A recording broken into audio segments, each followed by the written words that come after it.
So, welcome, student friends. So, let us go for the lesson, the introduction of Telangana history. BA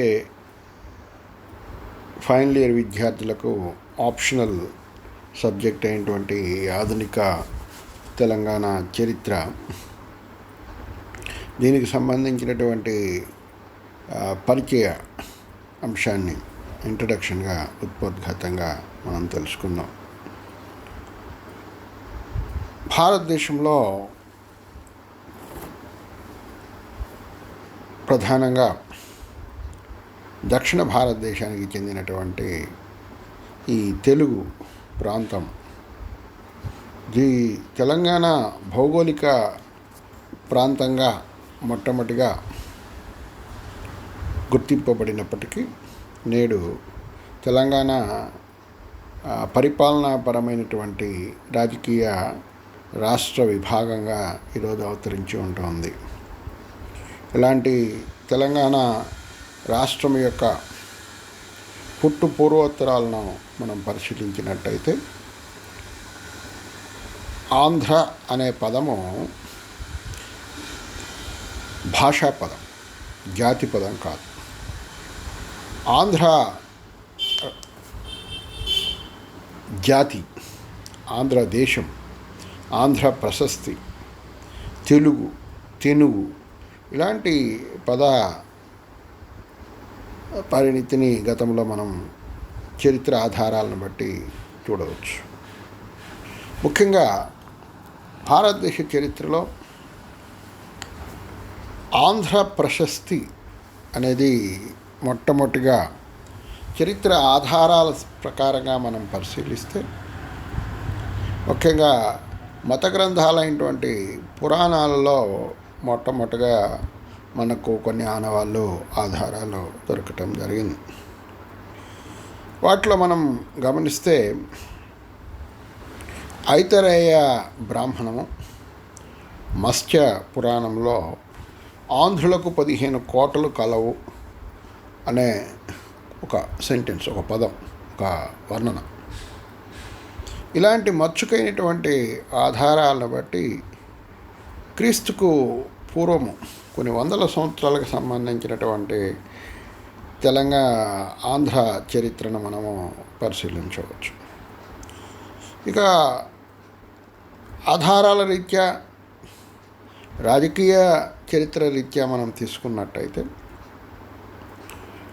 Andhra ప్రాంతాన్ని పరిపాలించినటువంటి లేక రాజకీయ చరిత్ర కలిగినటువంటి మొట్టమొదటి ఆంధ్రులు శాతవాహనులు, చేది శాతవాహనులుగా, ఆంధ్ర శాతవాహనులుగా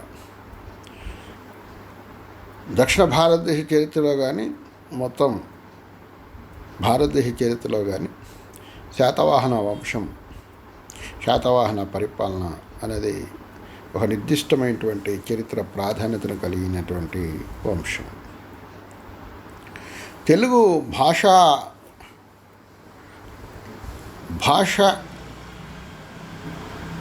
భాషకున్నటువంటి దృక్పథాన్ని మనం పరిశీలిస్తే లాంగ్వేజ్, లిటరేచర్, లింగ్విస్టిక్స్, మనిషి మాట్లాడుకోగలిగింది, లిపి కలిగింది, అది భాష. ఆ భాష సాహిత్యంగా ఉన్నది అంటే సాహిత్య చందోబద్ధంగా, సో దానికి సంబంధించినటువంటి వైవిధ్యభరితమైనటువంటి దృక్పథంతో కలిగినటువంటి కథలతో కూడినటువంటి దాన్ని సాహిత్యం అంటారు. అలాంటి సాహిత్యానికి సంగీతాన్ని మేళవింపజేస్తే దాన్ని సారస్వతంగా మనం భావించవచ్చు. So language, literature, linguistics. ఆంధ్రదేశ చరిత్ర పుట్టు పూర్వోత్తరాల్లో మనం చూస్తే శాతవాహనుల కాలంలో కేవలం మనం తెలుగు భాషను మాత్రమే చూడగలం. అంతేగాని తెలుగు భాష సాహిత్యము అనేటువంటిది మనకు చరిత్ర ఆధారపూరితం కాదు. మరి సాహిత్యము తెలుగులో మొట్టమొదటి కవి నన్నయ 11వ శతాబ్ది కాలంలో రాజరాజ నరేంద్రుని ఆస్థానంలో పోషింపబడినటువంటి నన్నయ్య ఆది కవి అంటే మొదటి కవి అయ్యాడు. అంటే చరిత్ర ఆధారాలను బట్టి పరిశీలిస్తే ఇతడే మొదటి కవి అయితే అంతకు పూర్వం ఉన్నటువంటి కవులు ఎవరూ లేరు. చరిత్రేతర గ్రంథాలు నన్నయ్యకు పూర్వం కవులు ఉన్నవి అని చెప్పేసి సాహిత్య గ్రంథాలు తెలుపుతున్నప్పటికీ చరిత్ర దీన్ని అంగీకరించారు. ఆధారాలు లభ్యం కావటం లేదు. సో సాహిత్యపరమైనటువంటి ఒరవడి ప్రారంభమైంది 11వ శతాబ్ది నుంచి మాత్రమే. ఇంకా తెలుగు భాషను పోషించినటువంటి వంశాలుగా కాకతీయులు, రెడ్డిరాజులు, ఆ తర్వాత విజయనగర రాజుల పరిపాలనా కాలంలో తెలుగు సాహిత్యం అత్యున్నతమైనటువంటి స్థాయికి ఎదిగి సాహితీ స్వర్ణయుగంగా అది మేళవింపబట్టడం జరిగింది. ఇది తెలుగు భాష పరిణితి ప్రాధాన్యతకు సంబంధించింది. అయితే అలాంటి తెలుగు భాషకు సంబంధించినటువంటి రాజకీయ వంశము శాతవాహన వంశము. శాతవాహన వంశ స్థాపకుడు శ్రీముఖుడు.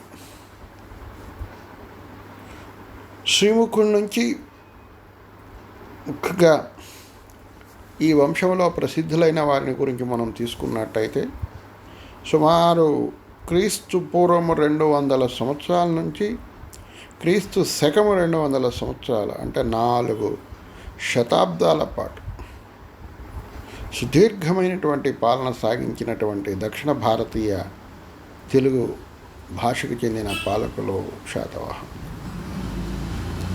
శ్రీముఖుని తదనంతరం ప్రసిద్ధులైనటువంటి పాలకుల్లో మనం చూస్తే మొదటి శాతకర్ణి, 2వ శాతకర్ణి, గౌతమీపుత్ర శాతకర్ణి సుప్రసిద్ధుడు, గౌతమీపుత్ర యజ్ఞశ్రీ, గౌతమీపుత్ర బాలశ్రీ, వీరు ప్రముఖులు. అనేక మంది శాతవాహన పాలకులు సుదీర్ఘకాలము పరిపాలన సాగించిన వైనము చరిత్ర ఆధారపూరితమవుతూ ఉంది. శాతవాహన పరిపాలనా చరిత్రను మనం అనేక ఆధారాలను బట్టి రచించుకోవటం జరిగింది. ముఖ్యంగా పురాణాలకు సంబంధించిన చరిత్రే కాకుండా ఇతర కొన్ని సాంఘిక గ్రంథాలు సహితము ఈ శాతవాహనుల చరిత్రకు దోహదకారి అవుతూ ఉంది. సుస్పష్టమైనటువంటి చరిత్రనైతే మనము ఇక్కడ పరిశీలించలేకపోవచ్చేమో, కానీ సో పరిమితమైనటువంటి ఆధారాలతో కూడుకున్నటువంటి శాతవాహన వంశ చరిత్ర ఆధారపూరితమవుతూ ఉంది. తెలంగాణగా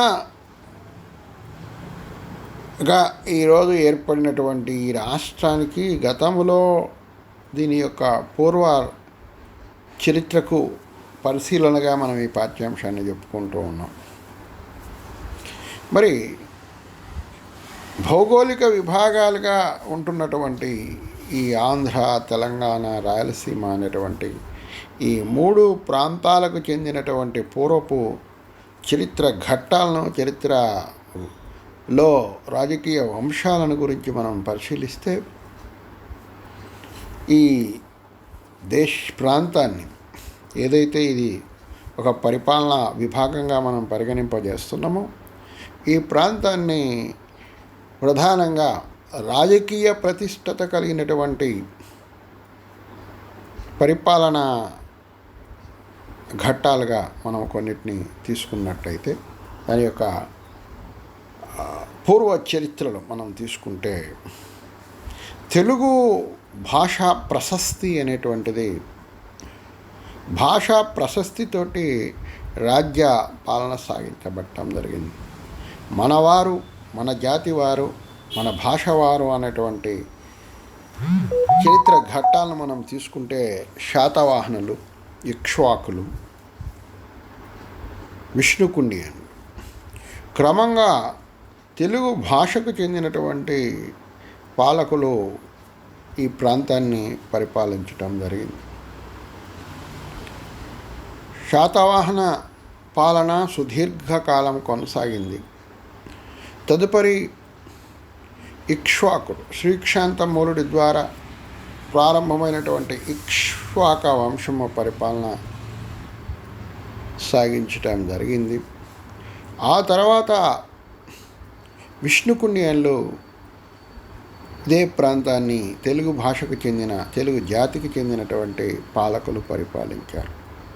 ఈ 3 వంశాల పరిపాలన అనంతరము తెలుగు రాజ్య ప్రతిష్టత మరుగున పడిపోవటం జరిగింది కొన్ని శతాబ్దాల పాటు. విష్ణుకుండియన్ల అనంతరము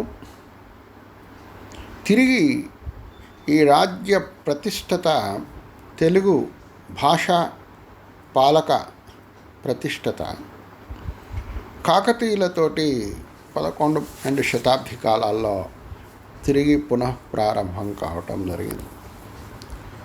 ఇక్కడ కాకతీయులు సామంతులుగా ఉండి ఆ తర్వాత స్వతంత్రులై వారి పరిపాలన ఇది నిజమైనటువంటి తెలుగు భాష తెలుగు జాతి ఆంధ్ర జాతికి సంబంధించినటువంటి ముఖ్యంగా ఇది తెలంగాణ ప్రాంతానికి సంబంధించిన ఎక్కువ విభాగాల్లో కాకతీయ పరిపాలన కొనసాగటం జరిగింది. ఆ తర్వాత పాలకులు రెడ్డి రాజులు, సమకాలంలో హోయసాలులు, తదుపరి విజయనగర సామ్రాజ్యం వంశాలు సంగమ, సాలువ, తులవ, ఆరవిటి వంశాలు. ఈ విధంగా ఆంధ్ర భాషకు సంబంధించినటువంటి లేక ఈ ప్రాంతానికి చెందినటువంటి పాలకులు తాగిస్తే ఇతర భాషలకు చెందినటువంటి చోళులు, చాళుక్యులు, రాష్ట్రకూటులు, రసపుత్ర రాజవంశీయులు, నాయకులు, పద్మనాయకులు, మున్సూరు నాయకులు వీరు పరిపాలించటం జరిగింది. విజయనగర సామ్రాజ్య పరిపాలన అనంతరము సాగినటువంటి విదేశ పాలనలో మనం చూసినట్లయితే విదేశీ పాలనలో కుతుబ్ షాహీలు, అసఫ్ జాహీల యొక్క పరిపాలన, ఆ తర్వాత మరి తెలుగు రాష్ట్ర ఆవిర్భావానికి లేక ఆంధ్ర రాష్ట్ర ఆవిర్భావంగా తెలంగాణ రాష్ట్రము ఏర్పడేటువంటి వైనాన్ని సహితం మనం ఇక్కడ పరిశీలించుకోవాల్సి ఉంటుంది. దీని యొక్క పూర్వ చరిత్ర ఘట్టాలు మనం తీసుకున్నట్టయితే నిజాం ఆధీనంలో ఉన్నటువంటి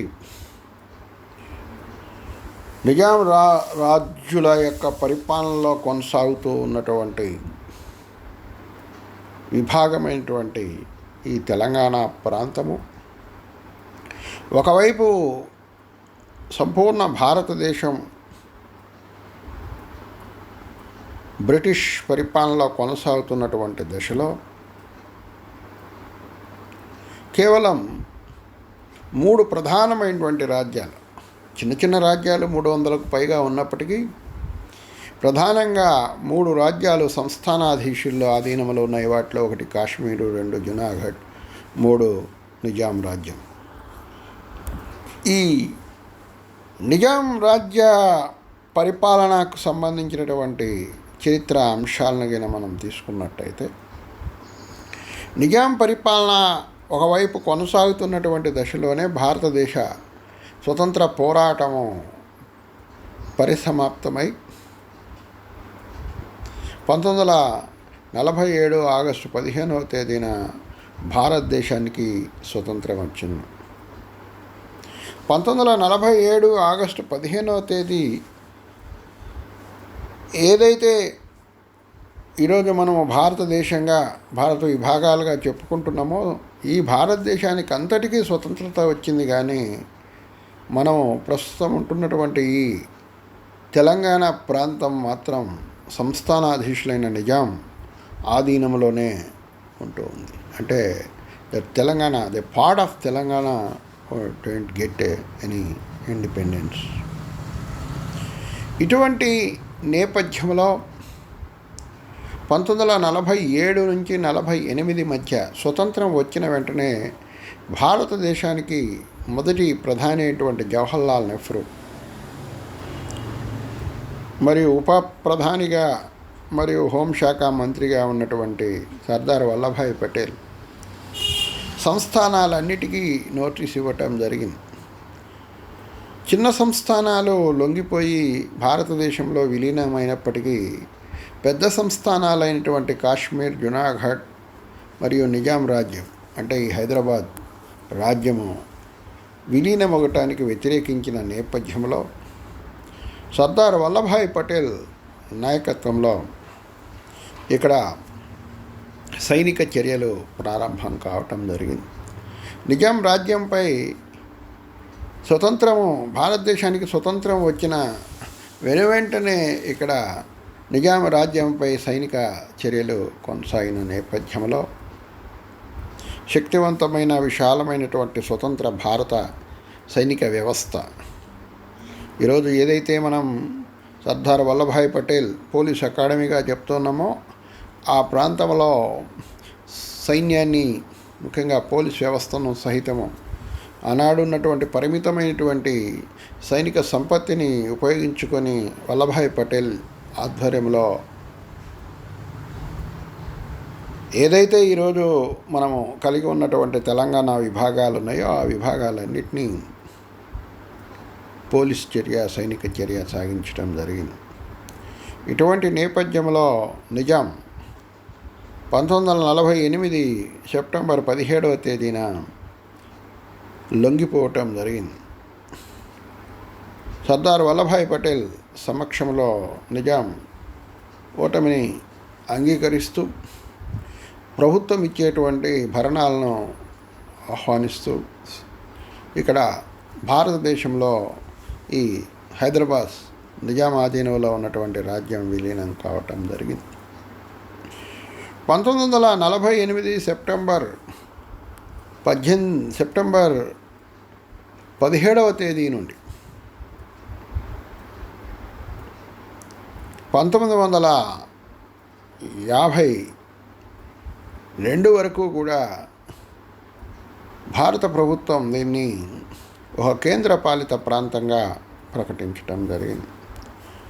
ఎప్పుడైతే హైదరాబాద్ నిజాం రాజ్యం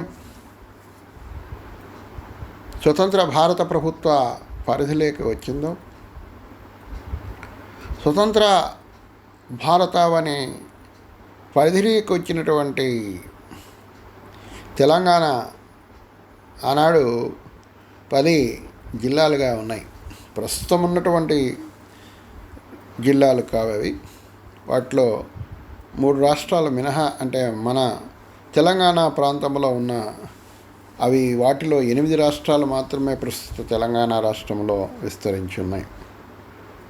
మరికొన్ని కర్ణాటక, ఇతర మహారాష్ట్రాల్లో విస్తరించడం జరిగింది. ఏదైనప్పటికీ ఆ విభాగాలన్నిటినీ ప్రత్యేకమైనటువంటి పరిపాలనా పరిధిలోనికి తీసుకొస్తూ కేంద్రపాలిత ప్రాంతంగా దీన్ని ఏర్పాటు చేయటం జరిగింది. ఇటువంటి నేపథ్యంలో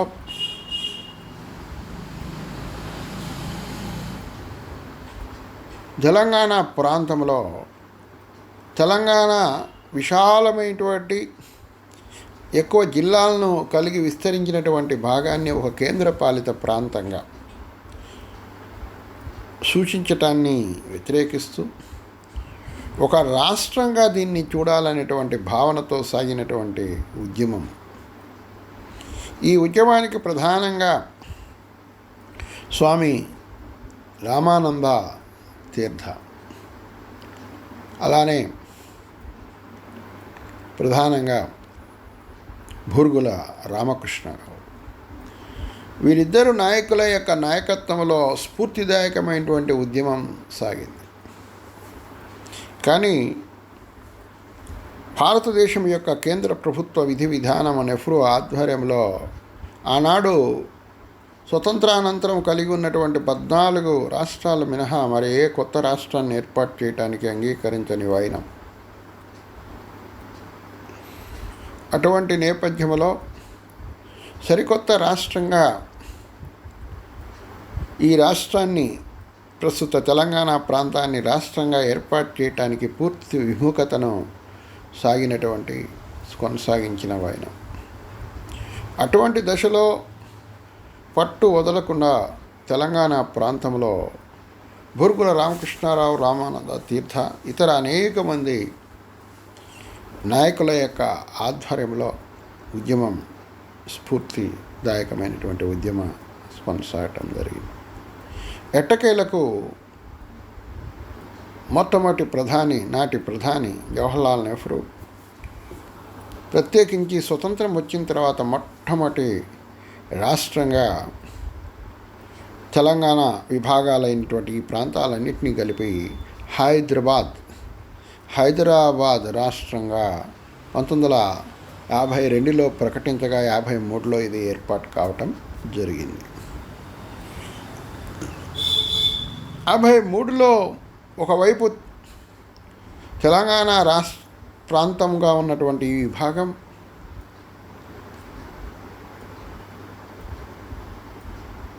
ఒక ప్రత్యేక రాష్ట్రంగా, పైగా స్వతంత్ర భారతావనిలో మొట్టమొదటి రాష్ట్రంగా ఏర్పడినటువంటి వైనంలో దీనికి సంబంధించినటువంటి పరిణామాలు నిర్దిష్టమైనటువంటి రీత్యా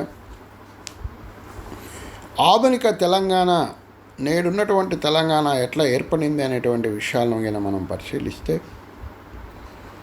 హైదరాబాద్ రాష్ట్రంగా తెలంగాణ భూభాగం, తెలంగాణ ప్రాంతం ఏర్పడిన వెంటనే ఉమ్మడి మద్రాసు రాష్ట్రంలో ఉన్నటువంటి ఆనాడు 11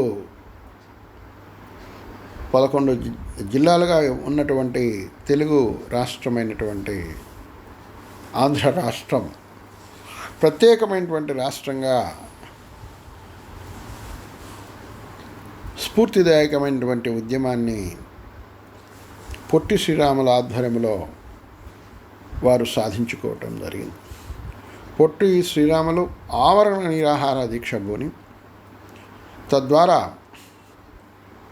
అతడు అశువులు బాయటం జరిగింది. ఎప్పుడైతే పొట్టి శ్రీరాములు అశువులు బాసాడో గొప్ప హింసాకాండ చెలరేగింది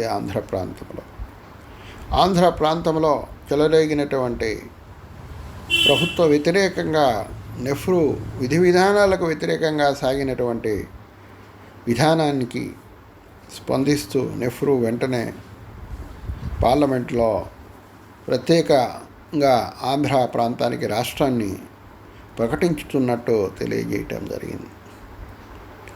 ఇటువంటి నేపథ్యంలో 53 అక్టోబర్ 1వ తేదీన హైదరాబాద్ ఒకవైపు రాష్ట్రంగా ఉన్న సందర్భంలోనే ఉమ్మడి మద్రాసు రాష్ట్రంలో నుండి ప్రత్యేకమైనటువంటి ఆంధ్ర రాష్ట్రము ఆవిర్భవించింది. ఆనాడు హైదరాబాద్ రాష్ట్రానికి రాజధాని హైదరాబాద్ అయితే, కొత్తగా ఏర్పడినటువంటి ఆంధ్ర రాష్ట్రానికి రాజధానిగా ఎంచుకొనటంలో ఆనాడు రాజకీయ కొంత సంక్షోభము ఏర్పడిందని చరిత్ర చెబుతూ ఉంది. బెజవాడ గోపాలరెడ్డి ఆధ్వర్యంలో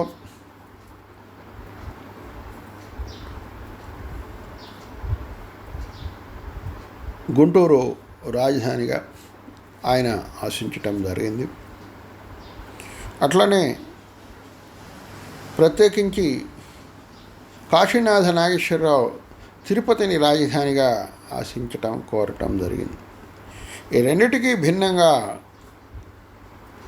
నాటి ప్రధాన నాయకుడైనటువంటి టంగుటూరు ప్రకాశం పంతులు ఆధ్వర్యంలో నెహ్రూ సూచించినటువంటి సూచన మేరకు చిన్న పట్టణమైనటువంటి కర్నూలు పట్టణాన్ని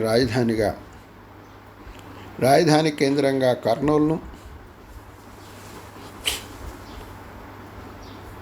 ప్రధానమైనటువంటి హైకోర్టును గుంటూరులో ఏర్పాటు చేస్తూ 1953 అక్టోబర్ 1వ తేదీన ఆంధ్ర రాష్ట్రం అనేది ఆవిర్భవించింది. తెలుగు భాష మాట్లాడే ప్రజలకు 2 రాష్ట్రాలు ఏర్పాటు కావటం జరిగింది. ఒకటి హైదరాబాద్ రాష్ట్రం, 2 ఆంధ్ర రాష్ట్రం 1953 నుంచి 56 వరకు హైదరాబాద్ రాష్ట్రంలో బూర్గుల రామకృష్ణారావు ముఖ్యమంత్రిగా ఇక్కడ పరిపాలన కొనసాగటం జరిగింది. మరి ఆంధ్ర రాష్ట్రంలో మొట్టమొదటి ముఖ్యమంత్రిగా టంగుటూరి ప్రకాశం పంతులు ముఖ్యమంత్రిగా కొనసాగటం జరిగింది. ఆ తర్వాత ప్రకాశం పంతులు పదవిని విడిచిన తర్వాత బెజవాడ గోపాలరెడ్డి రెండవ ముఖ్యమంత్రిగా బాధ్యతలు స్వీకరించి పరిపాలన సాగించడం జరిగింది. ఆ తర్వాత ఏర్పడినటువంటి సంక్షోభం రీత్యా ఆంధ్ర రాష్ట్రంలో రాష్ట్రపతి పాలన తదితర పరిణామాలు సంభవించడం జరిగింది. ఎప్పుడైతే దక్షిణ భారతదేశంలో సమాఖ్య ధోరణికి లేక భారతీయ రాజ్యాంగ విధి విధానాలకు భిన్నంగా కొత్త రాష్ట్రాలు ఆవిర్భవిస్తున్నటువంటి నేపథ్యంలో ఉత్తర భారతదేశంలో అనేక కొత్త రాష్ట్రాలను ఆశిస్తూ ఉద్యమాలు ప్రారంభమైన నేపథ్యంలో కేంద్ర ప్రభుత్వము భాషా ప్రయుక్త రాష్ట్రాలు అనేటువంటి చట్టాన్ని ప్రతిపాదించి ఆమోదించడం జరిగింది. భాషను బట్టే రాష్ట్రం, భాషను బట్టి రాష్ట్రాలు కలిగి ఉండాలి అనేటువంటి విధానాన్ని అంకురార్పణ చేసిన నేపథ్యంలో ఒక భాష కలిగిన వారికి ఒకటే రాష్ట్రం. ఒకవేళ 2-3 ఒకే రాష్ట్రంలో 2 భాషలు కలిగిన వారు ఉంటే వారికి వేరు వేరు రాష్ట్రాలను ఏర్పాటు చేసే విధంగా భాషా ప్రయుక్త రాష్ట్రాల చట్టము ఆవిర్భవించడం జరిగింది.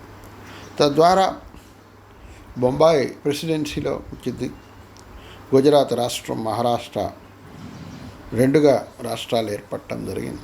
భాషను బట్టి ఉత్తర దక్షిణ భారతదేశంలో భాషా ప్రయుక్త రాష్ట్రాలు ఏర్పడుతున్న నేపథ్యంలో ఒకే భాషను కలిగి ఉండి 2 రాష్ట్రాలుగా ఉన్నటువంటి తెలంగాణ మరియు ఆంధ్ర ప్రాంతాలు, భౌగోళిక ప్రాంతాల్లో ఈ రెండింటిని కలుపుతూ 1956 నవంబర్ 1వ తేదీన హైదరాబాద్ రాష్ట్రాన్ని, ఆంధ్ర రాష్ట్రాన్ని రెండింటిని విలీనం చేసి కలిపి ఆంధ్రప్రదేశ్గా ప్రకటించటం జరిగింది. రాజధానిగా హైదరాబాదును ప్రకటించటం జరిగింది. ఇటువంటి నేపథ్యంలో 1956 నుండి ఉమ్మడి ఆంధ్ర రాష్ట్రం కొనసాగుతున్నటువంటి నేపథ్యంలో 1969లో తెలంగాణ పోరాట సమితి, 70-71లలో జయాంధ్ర ఉద్యమాలు కొనసాగి తిరిగి అవి అణచివేయబట్టడం జరిగింది. ఎప్పటికప్పుడు తెలంగాణ, రాయలసీమ మరియు ఆంధ్ర ప్రాంతాలకు సంబంధించిన భౌగోళిక సమస్యలను ఆయా పాలకులు పరిష్కరిస్తున్నప్పటికీ సమస్య యథాతథంగానే కొనసాగిన నేపథ్యంలో కొత్తగా తిరిగి ఉమ్మడి ఆంధ్ర రాష్ట్రం నుండి 10 జిల్లాలను కలిగినటువంటి తెలంగాణ రాష్ట్రం సరికొత్త రీత్యా ఆవిర్భవించటం జరిగింది. అదే ఆధునిక తెలంగాణ. సరికొత్త రాష్ట్రంగా ఏర్పడినటువంటి ఈ ఆధునిక తెలంగాణ పూర్వ చరిత్ర నిర్దిష్టమైంది. ఆధునిక తెలంగాణ ఆవిర్భావానికి ప్రధానంగా కేసీఆర్ నాయకత్వంలో తెలంగాణ రాష్ట్ర సమితి, టీఆర్ఎస్ నాయకత్వంలో ఈ రాష్ట్రము ఆవిర్భవించి ఒక నిర్దిష్టమైనటువంటి సరికొత్త ప్రణాళికతో పరిపాలనను ప్రారంభించటం జరిగింది. This is all about the modern Telangana. Telangana యొక్క పూర్వపరాలన్నింటినీ ఇక్కడ మనం పరిశీలించాము. దీనికి సంబంధించినటువంటి పాఠ్యాంశాలు ఒక్కొక్కటిగా మనము తదుపరి పాఠ్యాంశాలలో తెలుసుకోవటం జరుగుతుంది. బట్ స్టూడెంట్స్, పిఏ ఫైనల్ ఇయర్కి సంబంధించినటువంటి ఈ ఆప్షనల్ పేపర్ అయినటువంటి తెలంగాణ చరిత్ర. ఈ పాఠ్యాంశానికి సంబంధించినటువంటి పాఠ్యాంశాలను అవగతం చేసుకోవటంలో ఒక నిర్దిష్టమైనటువంటి పరిశోధన, అవగాహనతో కూడి మీరు పాఠ్యాంశాలు అధ్యయనం చేయగలరని ఆశిస్తూ నెక్స్ట్ క్లాస్లో మనం కలుద్దాం. Thank you.